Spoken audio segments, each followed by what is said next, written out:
دوست پوچھتے ہیں کہ دین کا نیا نیا علم حاصل کرنا شروع کیا ہے، اب ماشاءاللہ دعا کریں کہ اللہ اس میں برکت عطا فرمائے۔ آمین۔ دوسرا، میرے لیے کوئی ایسی تفسیر بتا دیں جو بہت آسان قسم کی ہو اور میں ایزیلی اسے سمجھ سکوں، تفسیر کا نام اور مصنف کا نام بتا دیں۔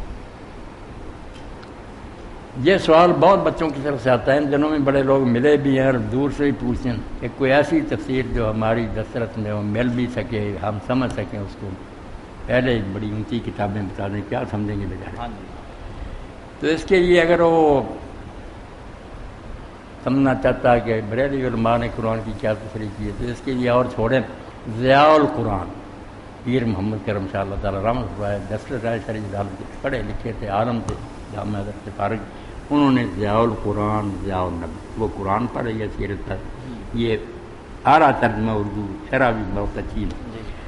اور ادھر پڑھے تو پھر اس کو چاہیے مودودی صاحب کی تفسیر القرآن پڑھے، اس سے آگے نکل جائے تو پھر تدبر قرآن پڑھے۔ تدبر قرآن جس نے نہیں نہ پڑھی بالکل قرآن کا نہیں پتہ چلا، تفہیم القرآن میں بحثیں ہیں نا کہ فلاں کی نے یہ کہا فلاں، یہ تدبر قرآن صرف قرآن کہ قرآن پر عربی زبان سے غور، ایک ایک لفظ کی جو باریکی خوبی کہ یہ اللہ نے کیوں استعمال کیا، ایک آیت کا دوسری ایسے جوڑ، تو تدبر قرآن پڑھے لکھے لوگ ضرور پڑھیں ورنہ بدقسمت ہے۔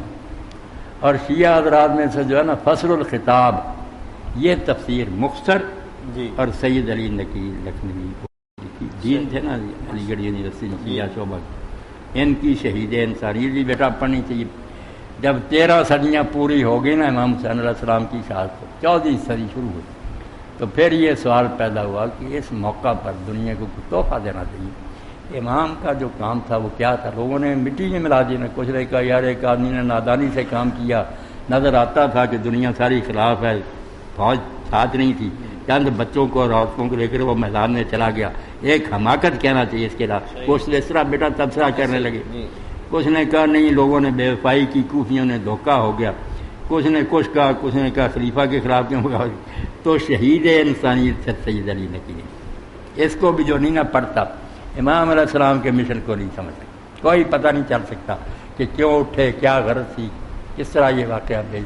شہید انسانیت 14ویں صدی کا تو، اور تفسیر ہے فصل الخطاب، مختصر ہے، لمبی چوڑی بحثیں نہیں، نچوڑ ہے۔ اب اور کوئی بات ہے یعنی بریلوی حضرات اگر ضیاء پڑھنا چاہیں تو ضیاء القرآن، دوسرے بھی پڑھیں، ضیاء کوئی نہیں، النبی۔ میں نے بتا دیا کہ اگر وہ پہلے پڑھنا چاہتا نا ایسے خیالات کے حامل لوگوں، پیر کرم شاہ صاحب ہیروی صاحب کی اللہ رحمت فرمائے، بہت پیاری کتاب۔ اسی کے ساتھ ہم